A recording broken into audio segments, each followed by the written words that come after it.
Este texto tiene un nombre tal vez un poco insólito, pero es que lo que sucede después, de alguna manera, también es insólito, aunque no tenga la mayor importancia, salvo para aquellos que utilizan y saben valerse de su imaginación, que afortunadamente son muchos. La tos de una señora alemana. La mentalidad científica quiere que todo tenga explicación, incluso lo maravilloso. ¿Qué le vamos a hacer?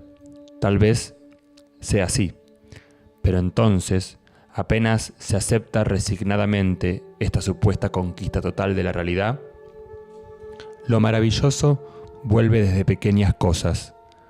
Lo insólito resbala como una gota de agua a lo largo de una copa de cristal, y quienes merecen el comercio con estas mínimas presencias olvidan la sapiencia y la conciencia y la ciencia para pasarse a otro lado y hacer cosas como, por ejemplo, escuchar la tos de una señora alemana.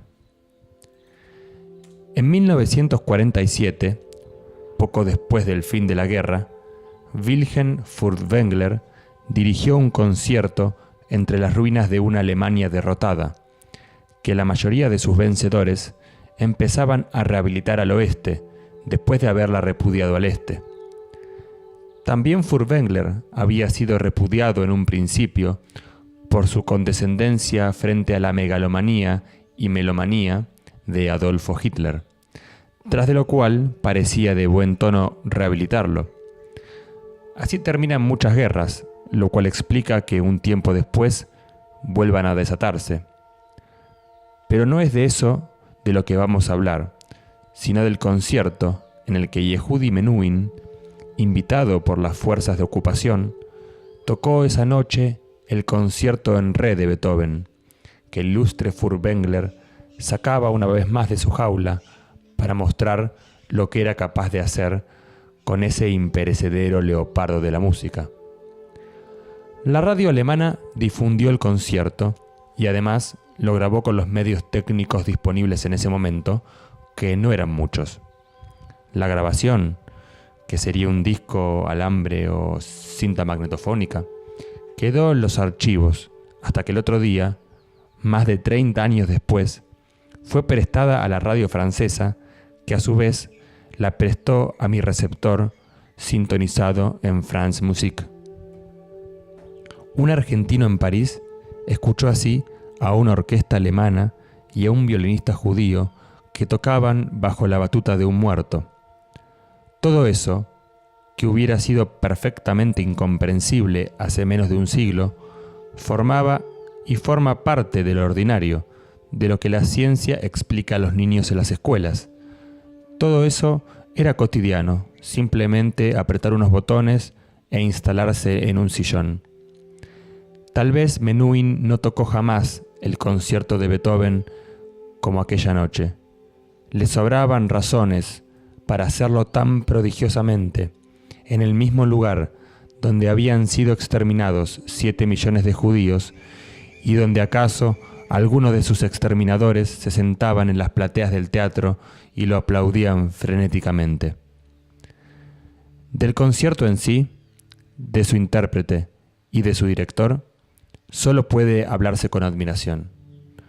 Pero no es de eso que hablamos, sino de ese instante, creo que en el segundo movimiento, en que un pianísimo de la orquesta dejó pasar una tos, un solo golpe seco y claro de tos que no habría de repetirse.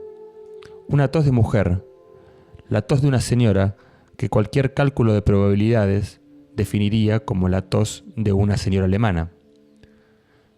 Durante más de 30 años, esa pequeña tos anónima había dormido en los archivos de la radio. Ahora, reiteraba su diminuto fantasma en millares y millares de oídos que escuchaban un concierto en otro tiempo y otro espacio. Imposible saber quién tosió así esa noche. Ninguna ciencia, ningún caballero Dupin podría rastrear su origen. Sin la menor importancia, sin la más pequeña significación, esa tos se repitió multiplicada por infinitos altavoces para recaer instantáneamente en la nada. Pero alguien, que acaso nació para medir cosas así, con más fuerza que las grandes y duraderas cosas, oyó esa tos y algo supo en él que lo maravilloso no había muerto, que bastaba vivir porosamente abierto a todo lo que habita y alienta entre lo concreto y lo definible para resbalar a otro lado, donde de pronto, en la enorme masa catedralicia de un concierto beethoveniano, la breve tos de una señora alemana era un puente, un signo y una llamada. ¿Quién fue esa mujer? ¿Dónde se sentó esa noche? ¿Está aún viva en alguna parte del mundo? ¿Por qué esa tos hace nacer este relato en otro tiempo, bajo otro cielo? ¿Hasta cuándo vamos a seguir creyendo que lo maravilloso no es más que uno de los juegos de la ilusión?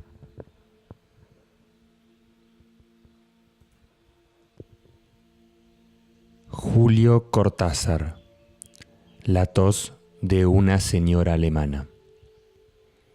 Por favor, suscríbete a Escuchacuentos.